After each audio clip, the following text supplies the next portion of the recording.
आप सभी का फिर से स्वागत है। आज से हम स्टार्ट कर रहे हैं angle of intersection of two curves. तो एंगल क्या होता है? दो कर्व के बीच का, दो कर्व इंटरसेक्ट करते हैं। मान के चलो एक कर्व ये है, दूसरा कर्व ये है। तो इन दोनों कर्व के बीच का एंगल क्या होगा? उसके लिए हम पहले पे भी टेंजेंट ड्रॉ करते हैं, दूसरे पे भी टेंजेंट ड्रॉ करते हैं। और ये दो लाइन जो एंगल आपस में बनाती हैं, उन्हीं को हम कहते हैं angle of intersection of two curves.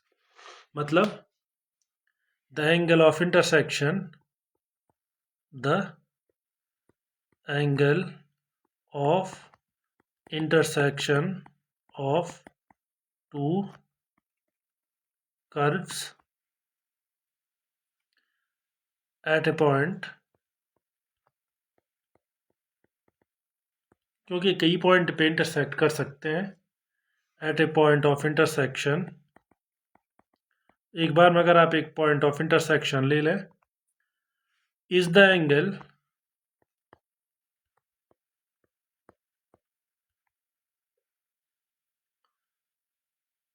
between the tangents to the curve at the point, is the angle between, मैं थोड़ा शॉर्ट में लिख रहा हूं, आप पूरी लिख लीजिए। The tangents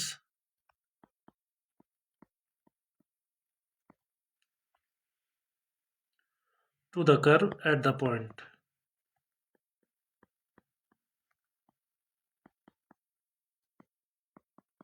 point। तो जो मैंने एक्सप्लेन किया हुआ है, ये कर्व है और यहाँ पे इंटरसेक्ट हो रहा है। तो आप पहले कर्व पे भी एक टेंजेंट खींच लीजिए, इसी पॉइंट पे दूसरे कर्व पे भी टेंजेंट खींचिए। तो इस पॉइंट पे जो एंगल होगा, ये इन दोनों टेंजेंट के बीच का एंगल होगा। बस इतना ही कंसेप्ट है। तो निकालेंगे कैसे? आपने क्लास 10th में भी पढ़ा होगा, दो लाइन के बीच का एंगल कैसे निकालते हैं। सेम टू सेम वही प्रोसेस है। जो एक्स्ट्रा आ जाएगा वो डिफरेंशिएशन टर्म है। एक है इजी एग्जाम्पल से स्टार्ट करते हैं। मान के चलो, find the angle of intersection, find the angle of intersection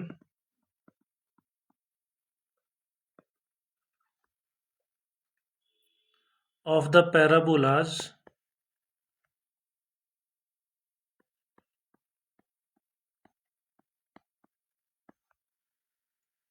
कौन सा पैराबोला है? Y square is equal to 4ax and x square is equal to 4by। और कहाँ पे निकालना है? जहाँ पे वो दोनों इंटरसेक्ट कर रहे हैं, eight their point of intersection.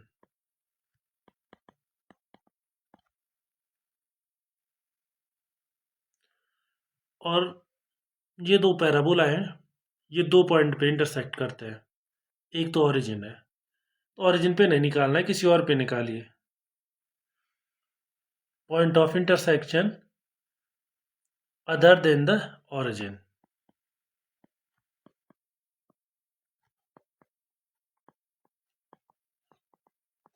Origin तो ट्रिवियल इंटरसेक्शन है, मतलब देख के गैस मार सकते हैं, दोनों ओरिजिन से पास होते हैं।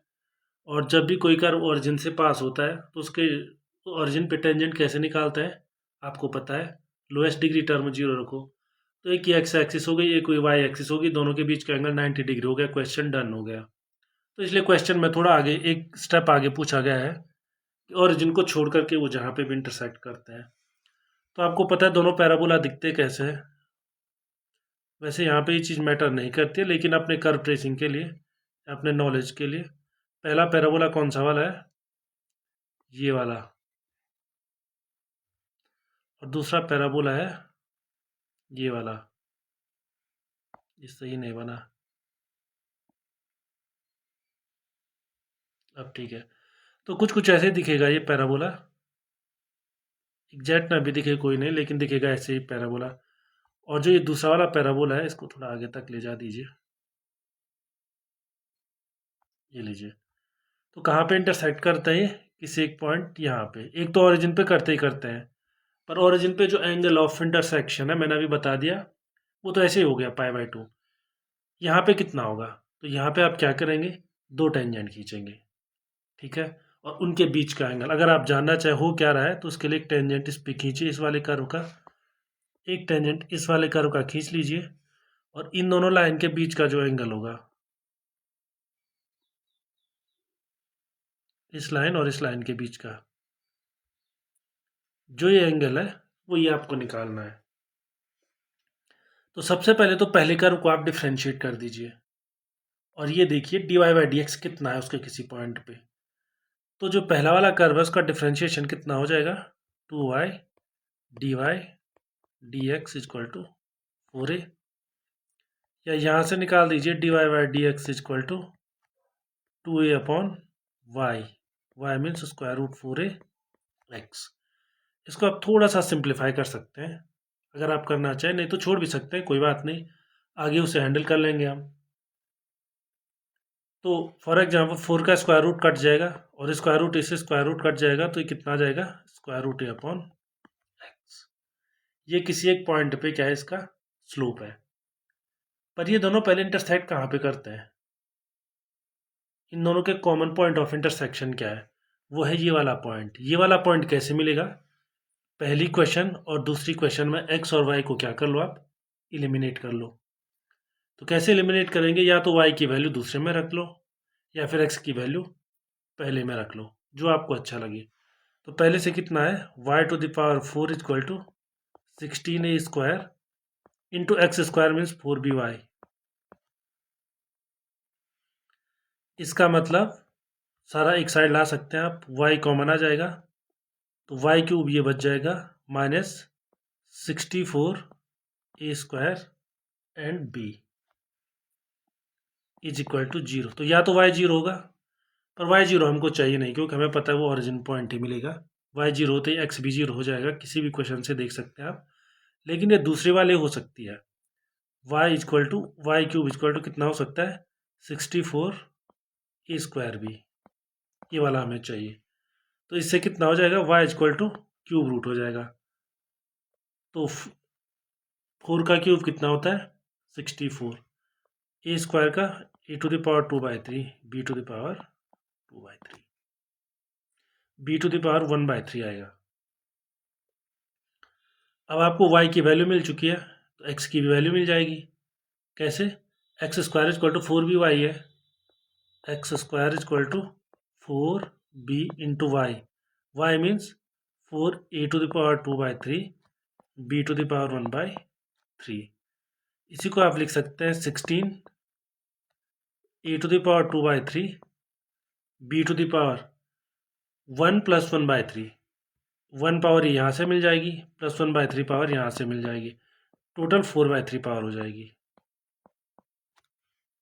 इसलिए x की वैल्यू कितनी हो जाएगी, 4, a to the power 2/3 means a to the power 1/3 और b टू द पावर 2/3।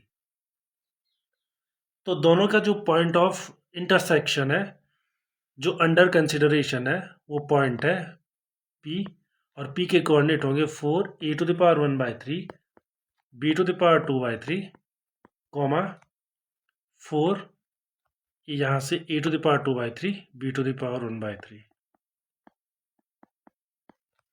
ये वो वाला पॉइंट है जो अंडर कंसिडरेशन है, इसका नाम पॉइंट P कह दो। जब आप डिफ्रेंशिएशन करेंगे पहले कर्व का, y square equal to 4ax curve का वो square root a by x आता है, इसलिए dy by D x at P कितना हो जाएगा, square root a upon 4a to the power 1/3 b to the power 2/3 is equal to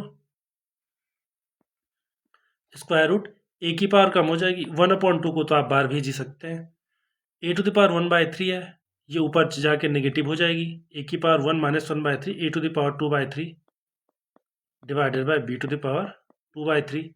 square root का मतलब 1/2 पावर, तो 1/2 a upon b to the power 1/3, ये तो एक का आंसर मिल जाएगा। ऐसे ही दूसरे फंक्शन के लिए आप निकालिए, एक्स स्क्वायर 4by है तो y कितना होगा, x square upon 4b। Second curve x square equal to 4by, तो x square upon 4b equal to y। इसका सीधा सा मतलब कितना है, डेरिवेटिव कितना हो जाएगा, 2x upon 4b equal to x upon 2b। तो dy by D x at p कितना हो जाएगा, पॉइंट पी पे x की जगह पे आप सिर्फ क्या रखोगे, 4e⁻⁴ जो यहाँ पे लिखा हुआ है 4e⁻⁴ b⁻2/3 divided by 2 times b equal to 2 e⁻⁴ तो रहेगा ही रहेगा, b⁻2/3 है उसमें से 1 सब्ट्रैक्ट हो जाएगा, या आप ऐसा कर सकते हैं b⁻2/3 को नीचे भेज दीजिए तो 1 माइनस 2/3 हो जाएगा, तो 1/3 हो जाएगा, तो a अपॉन b⁻1/3। तो अगर पहले के वाले स्लोप को हम m1 कहें, पहले जो टेंजेंट का स्लोप है इसको m2 कहें, m1 equal to dy by D x, m2 equal to dy by D x दूसरे पॉइंट पे, तो इन दोनों के बीच का एंगल कितना होगा, आपको पता है if theta is the angle, तो एंगल कितना होता है, थीटा जो एंगल होता है वो होता है tan inverse m1 minus m2। तो एंगल m1 माइनस m2 मैं इसलिए बोल रहा हूँ क्योंकि हमने स्कूल में यही फॉर्मूला पढ़ा था, tan inverse m1 minus m2, मैं यहाँ पे लिख लेता हूँ 1 प्लस m1 m2। तो एक m1 हो जाएगा, दूसरा m2 हो जाएगा, कोई प्रॉब्लम वाली बात नहीं है। तो 2a⁻1/3 या इसको किसी को एक m1 मान लीजिए, दूसरा m2 अपने आप हो जाएगा, तो इसी को मान लीजिए। वैसे भी एक चीज़ और ध्यान में रखिए आप, अगर आप m1 और m2 को इंटरचेंज करते हैं, फॉर एग्जांपल ऐसा कोई रूल तो है नहीं ना पहला वाला ही m1 होगा या दूसरा वाला ही m1 होगा, तो 10 में क्या फ़र्क पड़ेगा। आपको पता है साइन माइनस थीटा कितना होता है, minus sine theta, cos minus theta plus cos theta, इसलिए 10 माइनस थीटा कितना हो जाएगा, माइनस 10 थीटा। ठीक है, तो ये दो अलग अलग आंसर नहीं है, क्योंकि जो ये लाइन है ये एंगल भी बनाती है पॉजिटिव साइड से और ये भी तो बनाती है, चाहे तो ये बोल दो चाहे तो ये बोल दो जो है, इसलिए वो दो एंगल बनाती है, क्योंकि जो भी लाइन जब इंटरसेक्ट होती है एक दूसरे से तो वो दो एंगल बनाती है, ये भी बनाती है ये भी बनाती है, तो कोई परेशान होने वाली बात नहीं है, जो भी आंसर आएगा सही आएगा, या तो ये वाला आएगा या तो ये वाला आएगा, डिपेंड करेगा आप m1 किसको ले रहे हैं m2 किसको ले रहे हैं। ठीक है,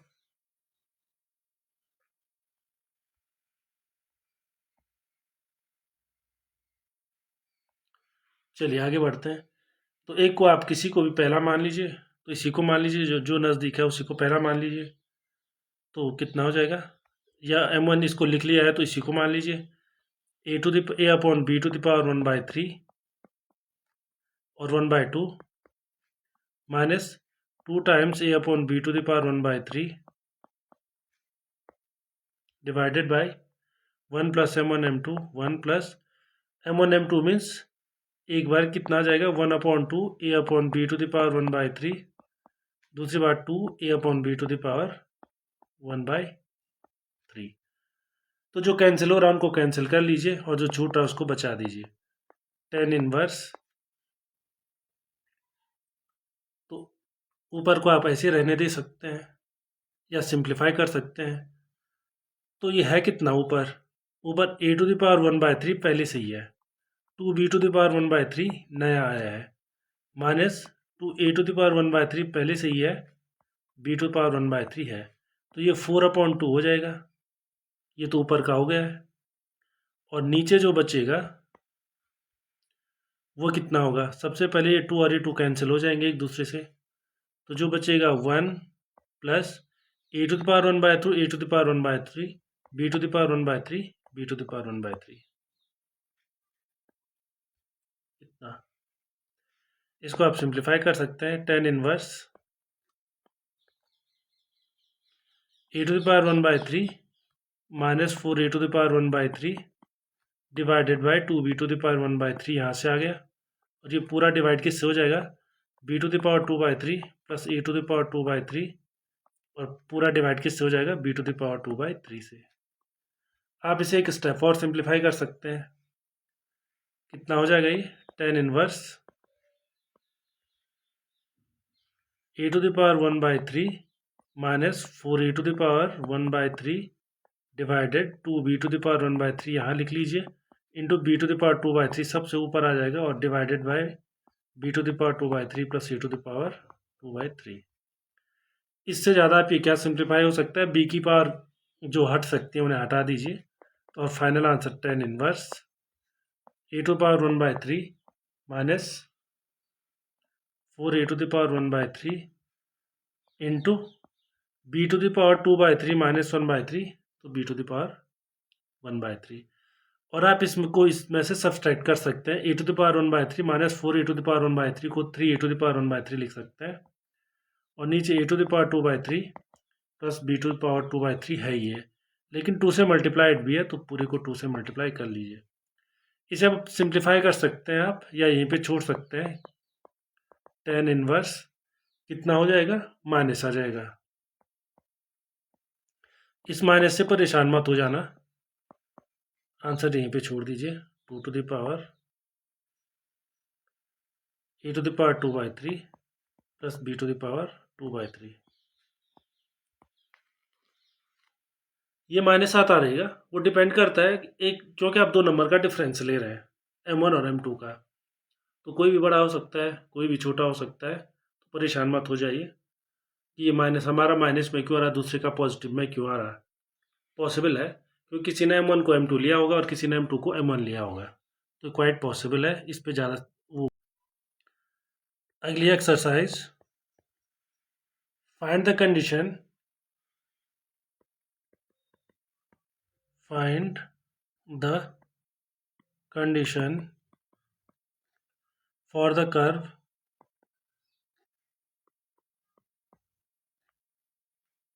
दो कर्व हैं, ax² plus by² is equal to 1, और दूसरा a1x, इसमें a1 है इसमें a है, plus b1y² is equal to 1 to intersect orthogonally, to intersect orthogonally. आपको कंडीशन निकालनी है जिससे ये क्या हो, ऑर्थोगोनल हो। ऑर्थोगोनल की कंडीशन क्या होती है, अगर एक लाइन का स्लोप m1 है, दूसरी लाइन का m2 है, क्लास 10th में हमने पढ़ा था, तो m1 m2 -1 हो जाए तो ऑर्थोगोनल हो जाती है। तो सबसे पहले इनके पॉइंट ऑफ इंटरसेक्शन निकालिए। तो मुझे नहीं लगता ये कोई बहुत ज़्यादा डिफिकल्ट क्वेश्चन है, इसलिए मैं क्या कर रहा हूँ, ये क्वेश्चन आपके लिए छोड़ रहा हूँ, मैं कुछ पार्ट इसका करूँगा। फॉर एग्जाम्पल, अगर इसके पॉइंट ऑफ इंटरसेक्शन x' और y' हो, तो कैसे करेंगे आप इसे, x' का स्क्वायर हो जाएगा कितना, ये बेसिकली दो इक्वेशन है जिनमें x² को आप कुछ मान लें, y² को कुछ मान लें, तो ये दो लीनियर इक्वेशन है जिसमें दो वेरिएबल हो गए। वैसे लीनियर नहीं, क्वाड्रेटिक है, लेकिन x² को आप कुछ मान रहे हैं, u मान लीजिए, y² को v मान लीजिए, तो दो लीनियर इक्वेशन है, मतलब दो वेरिएबल हैं, दो इक्वेशन है, सॉल्यूशन मिल जाएगा। क्या सॉल्यूशन मिलेगा, b1 माइनस b हो जाएगा डिवाइडेड बाय डिटर्मिनेंट वाले टर्म आपको आते ही होंगे, तो आप सॉल्यूशन करके देख लीजिए, ab1 आ जाएगा माइनस a1b आ जाएगा। कैसे किया, सिंपली सॉल्यूशन। अगर आपको ज़्यादा टेक्निकलिटीज पता भी नहीं है तो भी आप इसे सॉल्व कर सकते हैं। पहली क्वेश्चन को a1 से मल्टीप्लाई कर लीजिए, दूसरी को a से मल्टीप्लाई कीजिए, सब्सट्रैक्ट कर लीजिए, x² गायब हो जाएगा। दूसरी बार इस वाली इक्वेशन को b से मल्टीप्लाई कीजिए, इसको b1 से मल्टीप्लाई कीजिए, सब्सट्रैक्ट कीजिए, तो y गायब हो जाएगा और x की वैल्यू मिल जाएगी। तो x' इतना होगा। ऐसे ही y' भी आप निकाल सकते हैं, a minus a1 divided by ab1 minus a1b।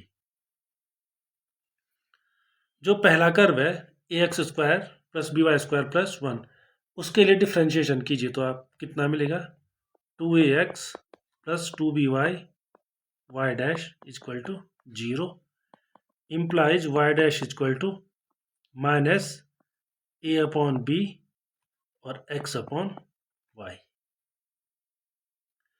तो पर्टिकुलर पॉइंट पे x' y' हो जाएगा, जो हमारा पॉइंट P है।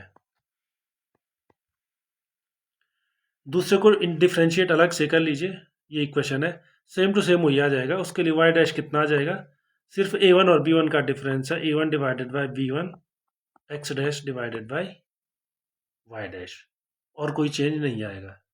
ये पॉइंट पी पे उसके स्लोप ऑफ टेंजेंट हो जाएगा। तो आगे कैसे करेंगे?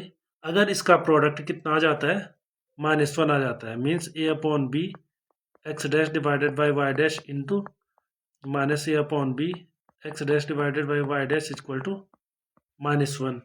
इतना अगर आपको मिल जाता है तो ये कंडीशन क्या हो जाएगी, ये दोनों एक दूसरे के नॉर्मल हो जाएंगे। तो माइनस माइनस प्लस हो जाएगा, तो यहाँ कुछ बचेगा नहीं। ए एक्स डैश ये पहले से मिलेगा इंटू ए एक्स डैश फिर से मिलेगा डिवाइडेड बाय, या आप ऐसा भी कर सकते हैं कि जो नीचे है उसको राइट हैंड साइड सीधे यहीं पे भेज दीजिए, is equal to minus B Y dash into B Y dash. तो मिल क्या रहा है, ए स्क्वायर एक्स स्क्वायर, यहाँ पे a1 और b1 कर दीजिए आप, तो a1 हो जाएगा, b1 हो जाएगा। तो a1 X dash square plus b1 Y dash square is equal to 0। अब कुछ रहेगा नहीं राइट हैंड साइड, तो फाइनल 0 ही हो जाएगा। तो इसे सिंप्लीफाई कर दीजिए आप, इसके सॉल्यूशन निकाले जा सकते हैं। सॉल्यूशन क्या निकल जाएगा इसका, एक ही क्वेश्चन है, तो a1 b1 minus b by a b1 minus a1b plus b1 a minus a1 divide कर दीजिए सेम टर्म से a b1 minus a1b is equal to 0। यहाँ पे ये वैल्यू कहाँ से आई, x dash square y dash square की वैल्यू कहाँ से आई, थोड़ी देर पहले हमने निकाल के दिखाई थी। एक्स डैश इतना है, वाई डैश इतना है, एक्स डैश स्क्वायर इतना है और वाई डैश स्क्वायर इतना है। तो सिंपली वो वैल्यू हमने यहाँ पे पुट की हुई है। तो इस तरह से आप इसे कर सकते हैं। और ऐसे कुछ और क्वेश्चन है, कुछ ज़्यादा डिफिकल्ट नहीं, उन्हें आप खुद कर दीजिए। मैं अब आपको बताने वाला हूँ टेंजेंट और सब टेंजेंट और लेंथ ऑफ टेंजेंट। तो मान के चलिए टेंजेंट और सब टेंजेंट, नॉर्मल और सब नॉर्मल क्या होता है, टेंजेंट सब टेंजेंट। टेंजेंट वैसे आपको पता है लेकिन उनकी लेंथ आपको पता नहीं है, एंड नॉर्मल सब नॉर्मल।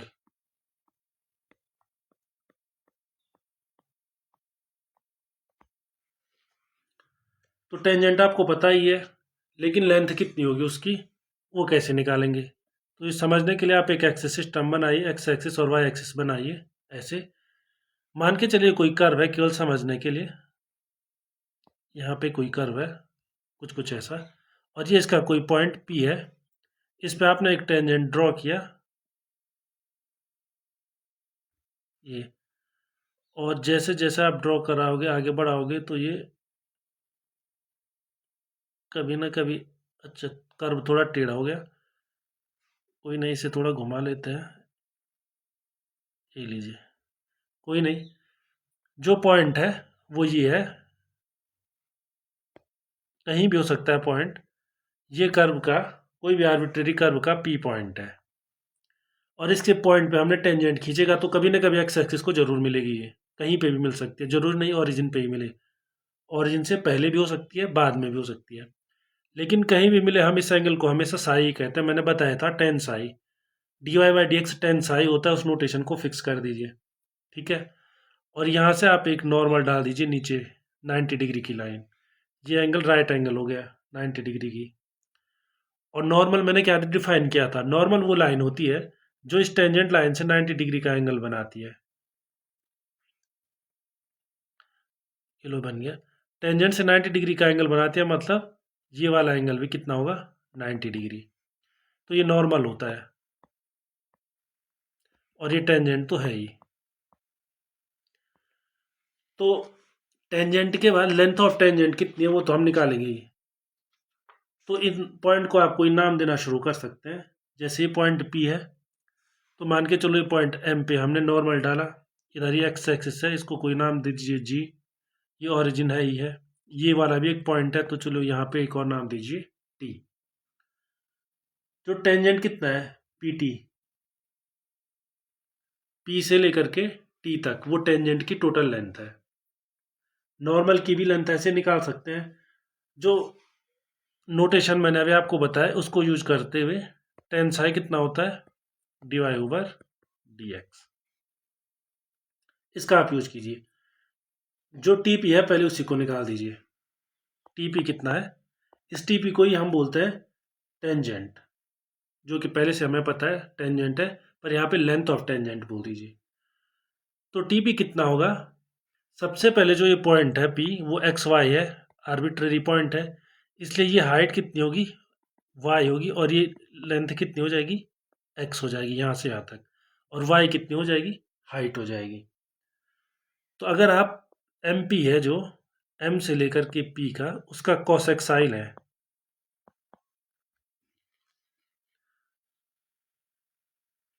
तो वो कितना हो जाएगा, टीपी हो जाएगा। या यूं कहो मैं साइन साई कितना होगा, साइन साई होगा दिस डिवाइडेड बाय दिस, इसलिए इसको दूसरी साइड ले जा दीजिए। साइन साई कितना होगा इस रिलेशन से, साइन साई क्या होता है, Y divided by T P, इससे टी पी कितना हो गया, एम पी कोसेक साई या वाई साइन साई, जो आपका है। एम पी की वैल्यू वाई भी है, साई कितना होता है 1 + कॉट स्क्वायर साई। कॉट में इसलिए लाया हूँ क्योंकि टेन साई हमें पता होता है कितना होता है, और कॉट साई उसी का उल्टा होता है, इसलिए कितना होता है 1 + dx/dy। तो टेंजेंट की लेंथ कितनी होती है, y√1 + dx/dy होल स्क्वायर। और सब टेंजेंट की, पहले सब टेंजेंट होता क्या है, सब टेंजेंट जो टी से एम तक की डिस्टेंस है इसको हम सब टेंजेंट बोलते हैं। ये डिस्टेंस क्या है, सब टेंजेंट। सब टेंजेंट डेफिनेशन क्या है, TP is said to be TP is said to be sub tangent. Sub tangent ये मैंने शॉर्ट में लिख लिया। तो टीपी क्या है, कोई भी कर्व है उस पर टेंजेंट, पूरा टेंजेंट खींच लो, वो टेंजेंट कभी ना कभी एक्स एक्सिस को जरूर मिलेगा। अब उस टेंजेंट वाले पॉइंट से एक नॉर्मल भी डाल दो, वो भी एक्स एक्सिस पे कभी ना कभी मिलेगा।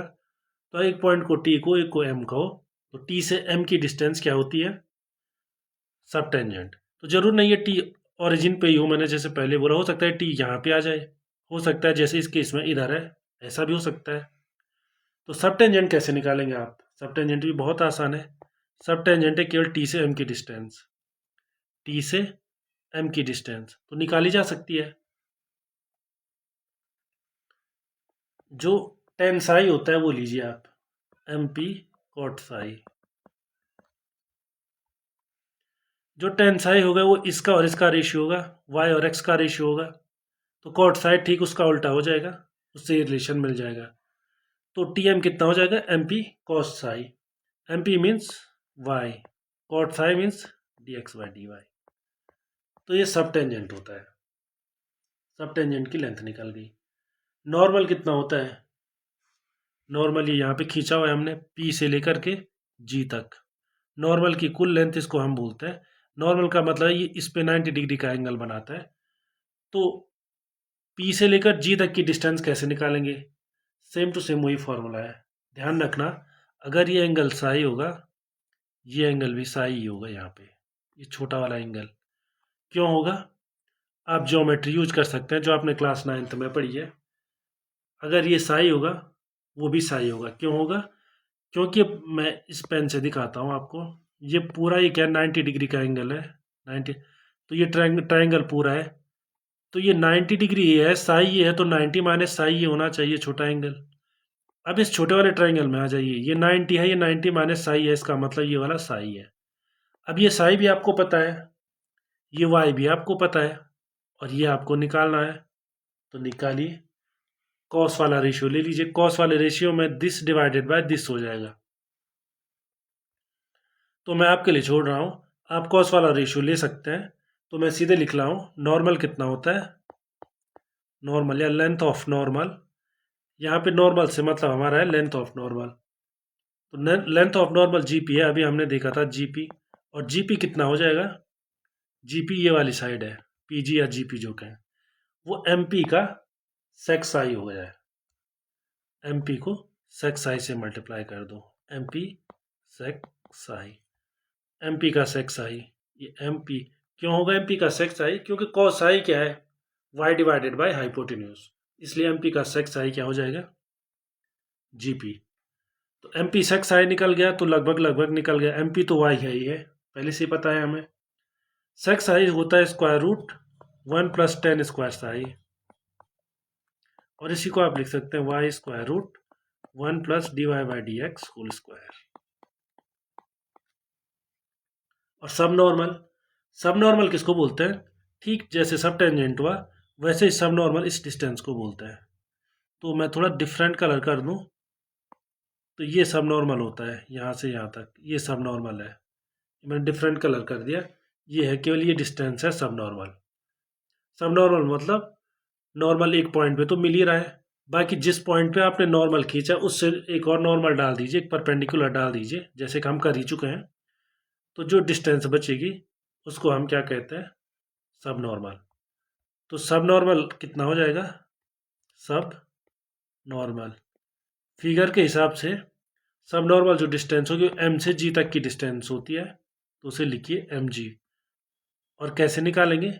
फिर से ट्रिग्नोमेट्रिक टेन साई का रिलेशन यूज कर दीजिए। तो एम जी कितना हो जाएगा? M P tan psi. जो ये एम जी है एम से जी, ये एम पी का टेन साई हो जाएगा, क्योंकि टेन साई उन दोनों का रेशियो होता है।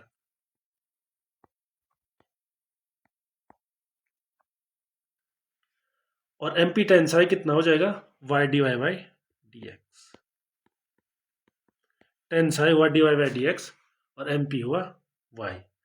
तो इस तरह से किसी भी कर्व के किसी पॉइंट पे आप टेंजेंट खींच करके दो नई चीज़ें निकाल सकते हैं। एक को कहा आज आपने सब टेंजेंट, दूसरे को कहा सब नॉर्मल। बाकी लेंथ ऑफ टेंजेंट तो क्लियर ही है।